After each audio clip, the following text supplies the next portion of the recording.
मित्रांनो, आपण जी प्रतिमा पाहत आहे ती डॉक्टर बाबासाहेब आंबेडकर यांची आहे. आज 23 एप्रिल 2025 जागतिक पुस्तक दिन. बाबासाहेबांसारखं पुस्तकप्रेमी किंवा ग्रंथप्रेमी या जगात दुसरं कोणी होणे नाही. कारण की मुंबई या ठिकाणी राजगृह या ठिकाणी त्यांनी पुस्तकासाठी घर बांधलं. हे जगातील एकमेव अशी व्यक्ती आहे ज्यांनी पुस्तकासाठी घर बांधलेलं असेल. बाबासाहेबांच्या विषयी जर सांगायचं झालं तर एखादं पुस्तक किंवा एखादा ग्रंथ जर त्यांनी हाती घेतला तर तो पूर्ण झाल्याशिवाय ते बाजूला ठेवत नव्हते. कोणत्या पानावरती कोणता आशय, कोणता पॅराग्राफ आहे ते न बघता सांगत होते. एक वेळेस आचार्य अत्रे त्यांच्याकडे एका केसनिमित्त आले होते. बाबासाहेब ग्रंथ वाचत होते.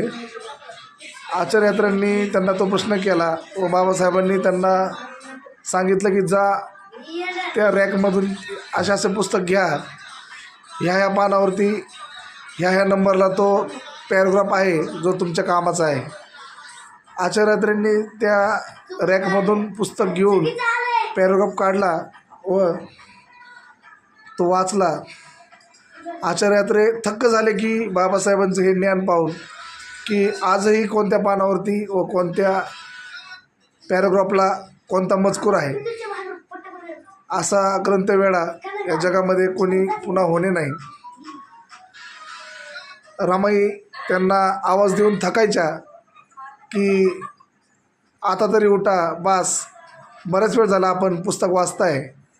तर बाबासाहेब रमाईंना म्हणायचे की थांब रामू, एवढं लास्ट पान राहिले, थांब रामू, एवढं लास्ट पान राहिले. असं म्हणता म्हणता ते रात्र पार उलटली तरी त्यांना सुध नसायची. असाच एक त्यांच्या जीवनातील प्रसंग आहे. त्यांचा सेवक रट्टू, रामचंद्र रट्टू हा बाबासाहेबांना जेवणासाठी बोलावण्यासाठी गेला. बाबासाहेब, चला जेवण तयार आहे, आपण जेवण करून घ्या, मलाही घरी जायचं आहे. बाबासाहेब म्हणले ठीक आहे, तू हो पुढं, तू जेवण करून घे, मला वाढून ठेव, मी एवढं वाचून झाल्यानंतर जेवण करून घेतो. रामचंद्र रट्टू सांगितल्याप्रमाणे तिथून निघून गेले. बाबासाहेबांना जेवण वाढून ताट झाकून ठेवलं. रामचंद्र रट्टू हे सकाळी पुन्हा आले. बाबासाहेब आहे त्या अवस्थेत. बाबासाहेबांना त्यांनी हात लावून विचारलं, बाबासाहेब तुम्ही जेवण केलं का? अरे मी लक्षातच नाही माझ्या रामचंद्र, चल आपण आता जेवण करून घेऊ.